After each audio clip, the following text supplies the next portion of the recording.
ఈరోజు జనసేన పార్టీకి సంబంధించినటువంటి నాయకులు శ్రీ కిరణ్ రాయల్ గారు ఒక వీడియో చూపించారు.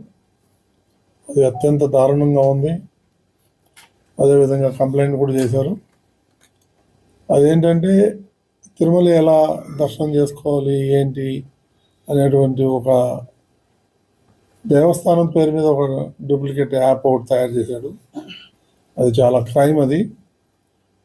సో దానికి సంబంధించింది వాడు డాలర్ రూపంలో కూడా కలెక్ట్ చేస్తున్నట్టుగా ఇన్ఫర్మేషన్ ఉంది. దీని మీదుగా చాలా సీరియస్గా యాక్షన్ తీసుకుంటాం. ఇందులో పెట్టే ప్రశ్నే లేదు. ఇప్పుడే నేను సిబిఐ అండ్ ఎస్ఓకి ఫార్వర్డ్ చేసి కేసు రిజిస్టర్ చేయమని చెప్తాను.